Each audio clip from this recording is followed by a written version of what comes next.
What's going on, guys? G-Harp here, back for another Grant Rants, and today I want to talk about one of the best things in any Halo game that's ever been released, and that is the ranking system in Halo 2. Now, I know a lot of you guys that watch probably know about it, might have played in it, but there's also a lot of guys that never even got to play in one of the greatest ranking systems, I think, of any, at least console shooter that's ever been released.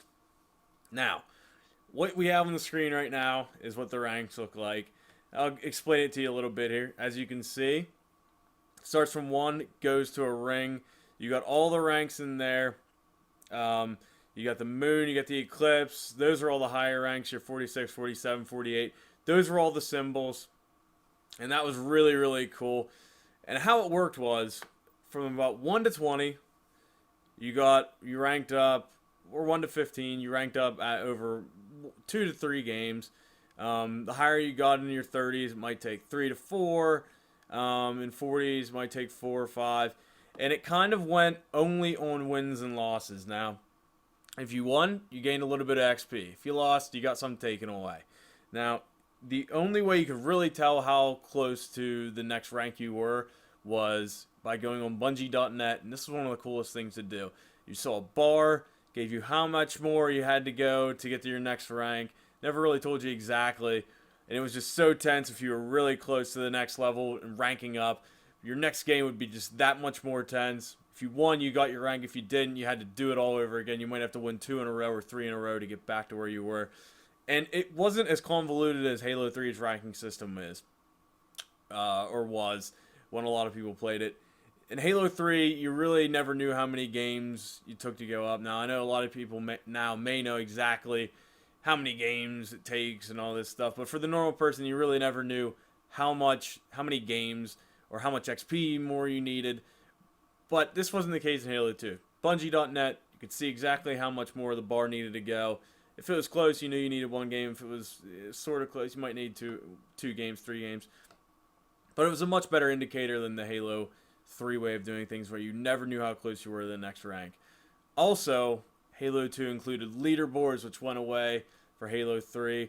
Now, Halo charts had some, but it wasn't integrated like it was in Halo 2. And that was one of the cool things to go see. Who was on the top of the Team Slayer ranks, the hardcore ranks, the big team battle ranks, to see who was at the very top. And honestly, if you look back, you had some of the best players ever. You had Zyos, Gandhi, Strong Side, Karma, those guys that were MLG pros at the very, very top of the ranks. It's a great way to see who's the best in certain game types.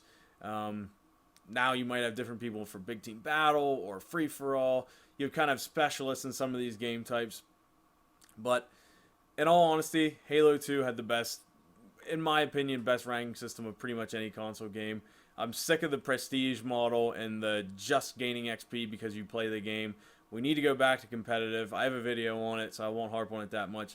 But we need to bring the competitive nature back to Halo. If you win, you go up. If you lose, you go down. That's how it should be. It shouldn't be about stats. It should be about who's better, whose team won, whose team lost. If you stat whore and you lose the game, you get nothing. That's the way it should be. It discourages all that kind of stuff. And it needs to be tough to get to the final rank. Now, in Halo 3, pretty much if you were decent, if you were okay or decent to good, you could get a 50. Most people that I played with had 50 in almost every rank. MLG was tougher to get a 50, but most of the other ones were pretty easy. Within the first couple months or month of Halo 3, I can't really remember, it was a while ago, but I had a 50 in Team Slayer, Team Snipers and whatnot. In Halo 2, you didn't have that. When you got into the 30s, it started to get a little bit tougher. When you got into the 40s, it was very, very tough if you weren't pretty good. And then basically nobody got a 50. Modders, obviously, standbyers, people like that could get 50s, but legitimate 50s, very, very rare. I think Nated and Legit had one of the first legit 50s in doubles. If you were in hardcore rank and you got into the 40s, you were pretty solid. Maybe, if you got into the 45s in Team Hardcore, you probably were top 64 MLG.